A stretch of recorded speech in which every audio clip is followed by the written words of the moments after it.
好的，来，首先来个自我介绍。Oh, hi, how are you? Aloha, my name is Candice Liang. I am contestant number 9 from Honolulu, Hawaii.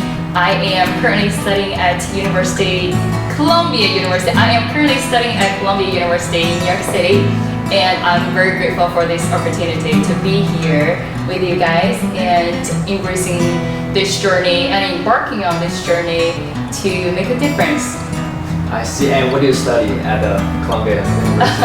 I am currently studying international public affairs and concentrated in management and innovation at School of International Public Affairs. Like, can you tell me more about those majors? Oh yeah, absolutely. I am currently doing my executive program in the Masters of Public. I am. Okay. Alright. So I am currently studying at School of International Public Affairs at Columbia University, doing management and innovation, which is focused on. It's an executive program, a Masters of Public Administrations. So we focus on global policies and also things that's happening around the world, international humanitarian law and refugees, and also things that's happening with entrepreneur in the society and the things that we can actually do to make a change. So that's the majority of the stuff that we focus on.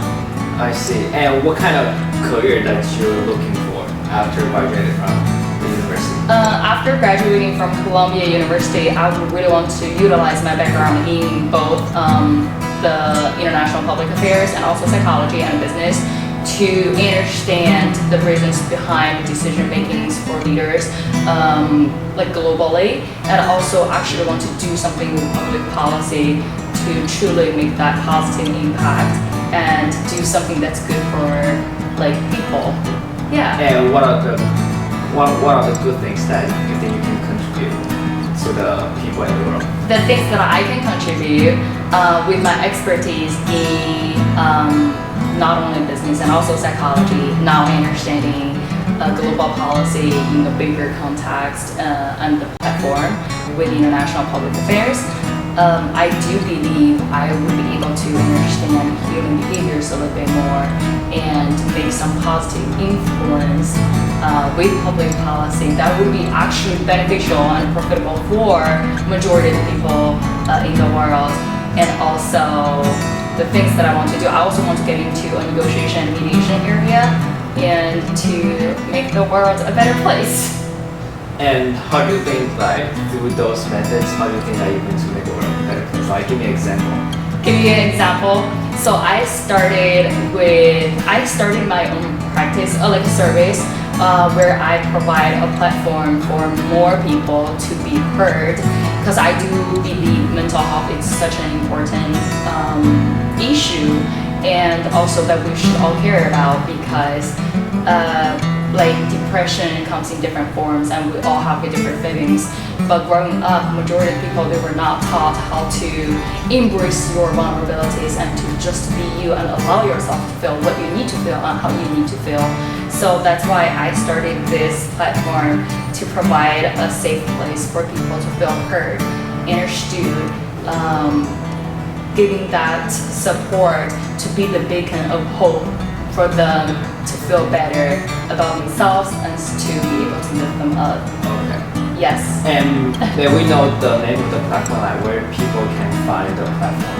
I am listening LLC, and then if you look it up and you can make an appointment with me. Okay.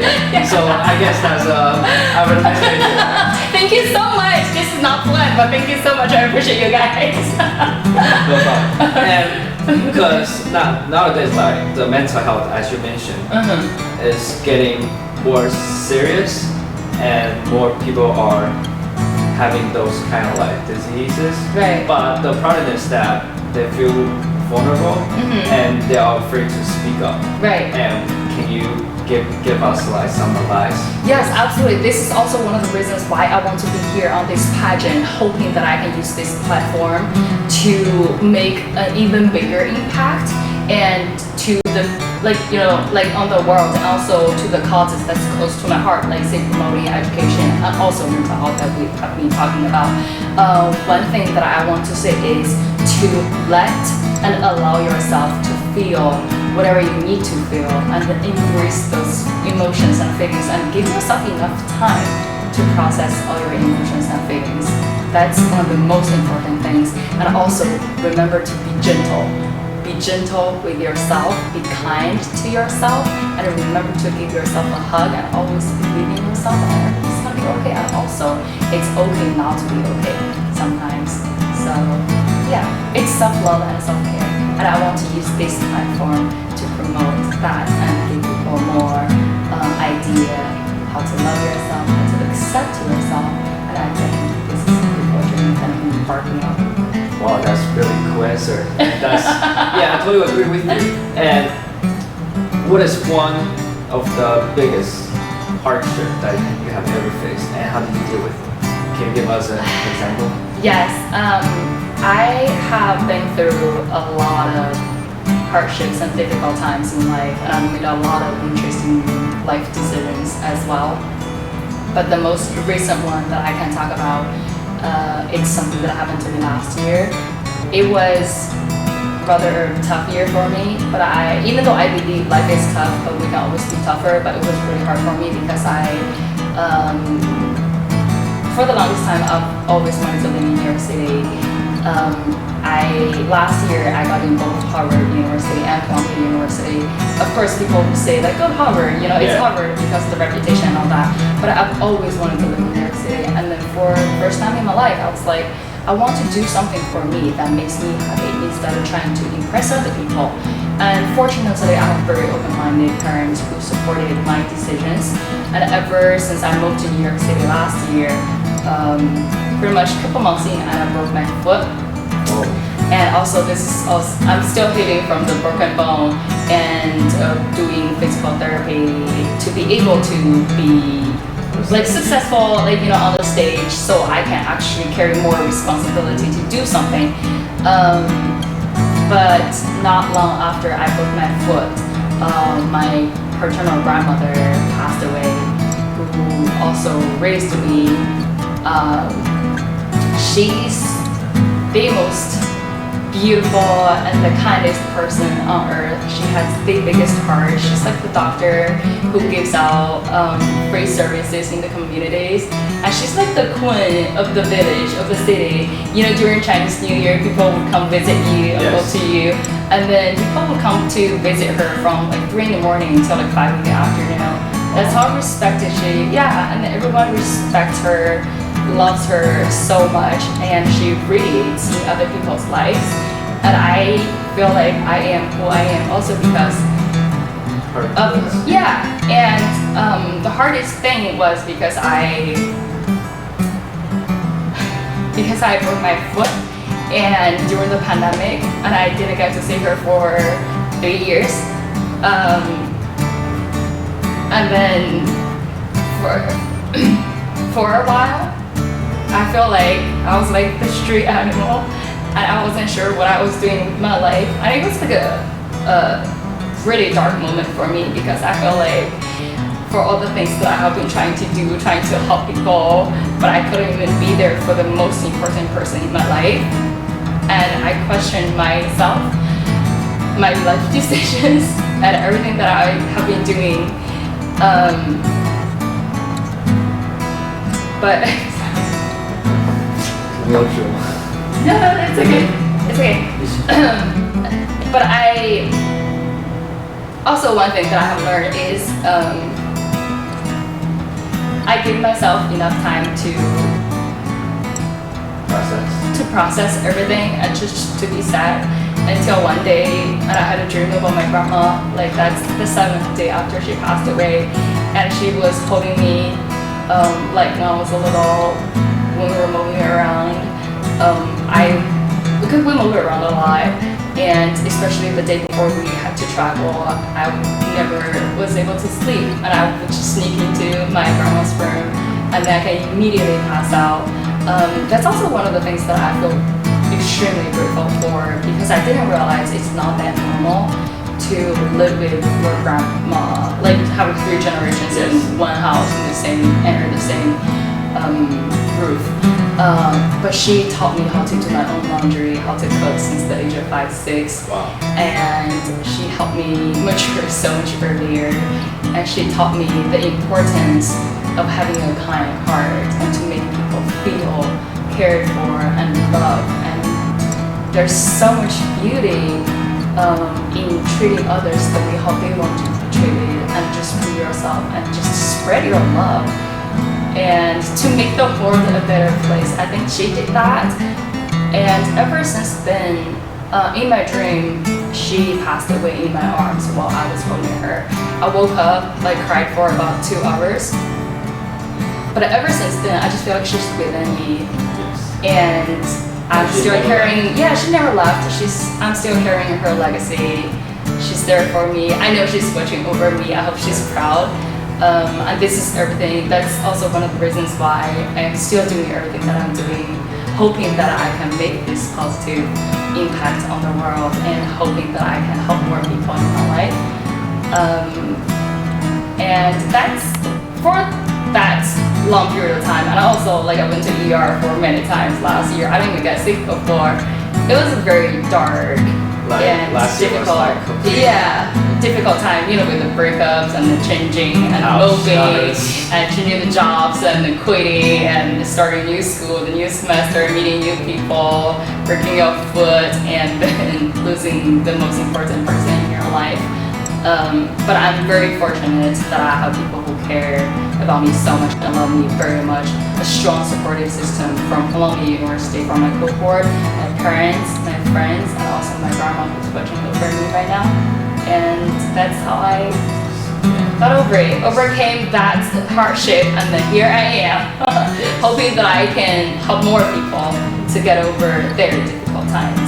So during those the process of healing, do you talk to people about this, or do you hear it by yourself?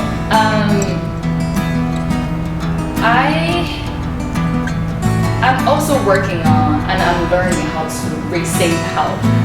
I feel like I grew up as a caretaker. I'm always the Mother Teresa, to be there for everyone.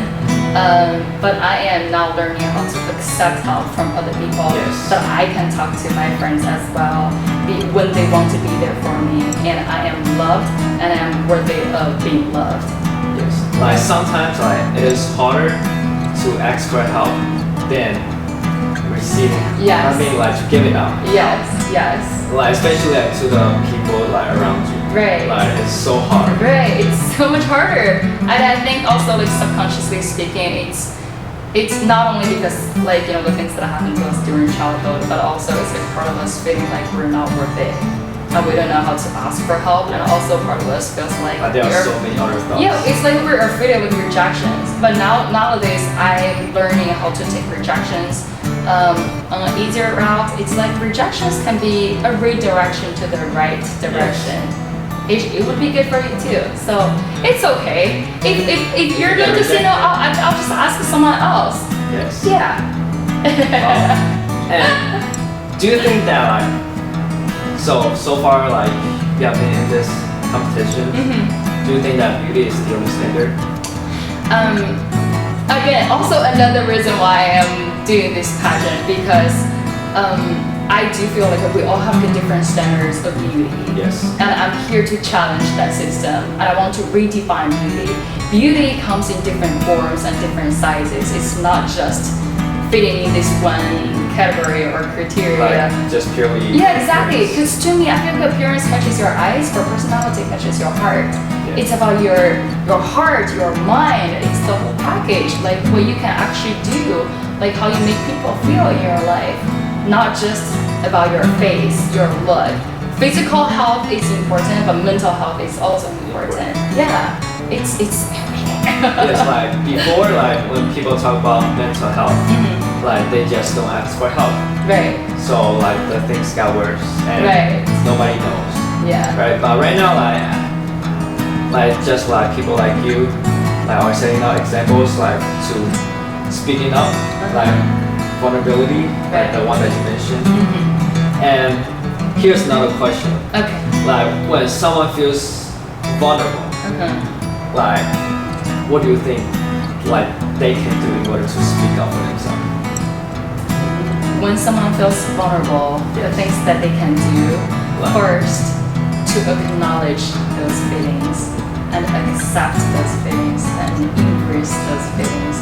Because majority of the time, you know how like we grew up, it's like you're a guy, you can't cry. Yeah. And then it's just a small thing, just rub it, like like tears we it's tend to hide our feelings. Yeah, but the most important thing is to actually acknowledge those feelings and embrace them and give yourself a hug and just tell yourself it's okay.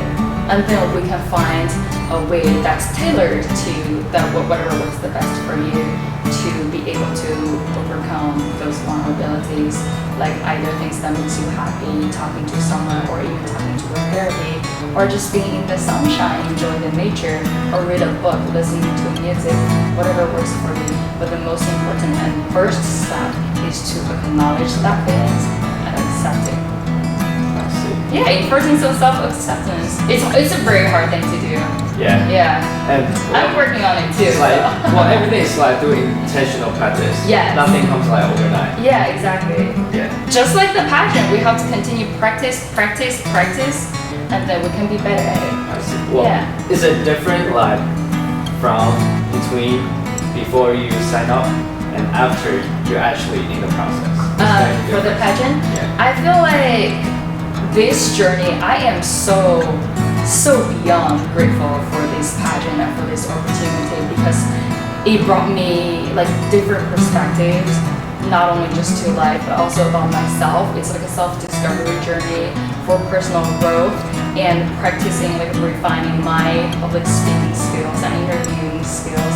And I feel so fortunate that so many people have been helping us and taking care of us and just want the best for us, like with the tough love or the soft love, but they want to see us succeed on stage and in life. So before I got in the pageant, and I thought maybe I had a little experiences, maybe I knew what I was doing, but then I realized through this journey, there's always more room to grow, and I can always become a better person. So for that, I think the difference between before and during the journey is I am still growing and I am still learning, and I consider myself as a student of life. I'm very, very thankful for you guys and for this incredible opportunity. All right, thank you. That's all my questions. Thank you so much. Thank you.